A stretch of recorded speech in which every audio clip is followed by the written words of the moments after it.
سچائی کے راستے پہ چلتے ہوئے اگر اکیلے رہ جاؤ تو مایوس مت ہونا، کیونکہ اکیلا سورج ہی اندھیرے کو روشنی میں بدل دیتا ہے۔ قربان جاؤں ان کی محبت پہ جن کے آخری الفاظ تھے، میری امت میری امت۔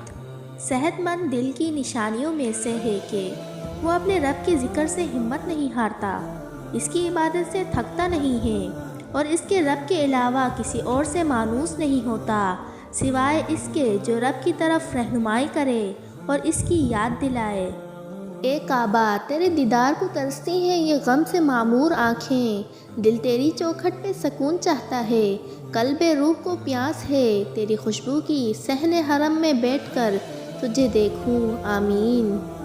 وہ جانتا ہے تم تکلیف میں ہو، اسے معلوم ہے لوگوں کی باتوں سے تمہیں اذیت ہوتی ہے، تمہاری ان کہی باتیں، تمہاری ادھوری دعائیں وہ سب سن رہا ہے، دیکھ رہا ہے۔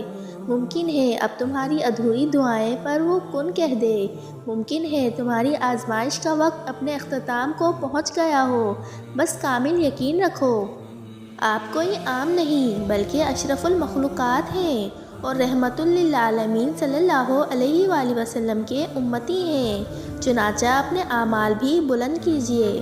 ہر چیز قسمت سے نہیں ملتی، کچھ چیزیں دعاؤں سے ملتی ہیں اور دعائیں کمانا پڑتی ہیں، دعاؤں کی تلاش میں نکلا کرو، کسی غریب کی ایسے میں مدد کر دو جب وہ توقع نہ کر رہا ہو، پھر جو دعا ملے گی وہ قبول ہی قبول ہے۔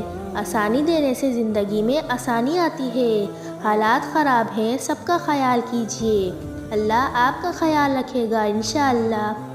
اللہ جب کسی کو اپنی طرف لانا چاہتا ہے تو اسے کسی کے ہاتھوں ضرور توڑتا ہے تاکہ اسے احساس ہو جائے کہ اللہ کی محبت کے سوا سب محبتیں فنا ہیں۔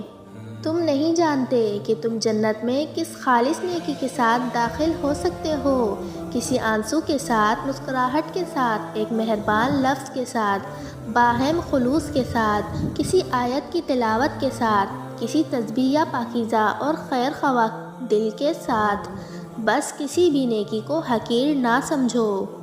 جس علم سے انسانیت نظر نہ آئے، جس علم سے چھوٹے اور بڑے میں تمیز نہ کی جائے، جس علم سے حق باطل کا فرق نہیں پتہ چل سکے، اس علم کا کیا فائدہ؟ اس کا مطلب ہے کہ ہم لوگ ڈگریاں حاصل کرتے ہیں اچھا نوکر بننے کے لیے، نہ کہ اچھا انسان بننے کے لیے۔ ہر طوفان اپنے ساتھ تباہی نہیں لاتا، کچھ منظر صاف کرنے بھی آتے ہیں۔ قربان کرنے اور بانٹ دینے میں بڑا سکھ ہے، چاہے انا ہو یا خوشیاں۔ اگر آپ کو روکنے والا، ٹوکنے والا، ڈانٹ ٹپٹ کرنے والا، آپ کی اصلاح کرنے والا کوئی موجود ہے تو اللہ کریم کا شکر ادا کیجیے، کیونکہ جس باغ کا مالی نہ ہو وہ باغ جلدی اجڑ جاتا ہے۔ اکثر لوگ یہ سمجھتے ہیں وہ سیدھے راستے پر چل رہے ہیں، گناہ کو گناہ سمجھنا چھوڑ دیا ہے۔ جو چیز اللہ نے گناہ قرار دے دی ہے وہ کسی بھی انداز سے ثواب نہیں بن سکتی ہے۔ ہمارا اسلام ہمیں سیدھا راستہ دکھاتا ہے اور ہم اس سیدھے راستے پر ہی الٹے کام کرنا شروع کر دیتے ہیں تو اس سے دنیا اور آخرت دونوں ہی تباہ ہوں گی۔ ٹوٹنے، بکھرنے اور کٹنے کے بعد بھی ایک نئی اور خوبصورت زندگی کا آغاز ممکن ہے، اس لیے کبھی مایوس مت ہوں۔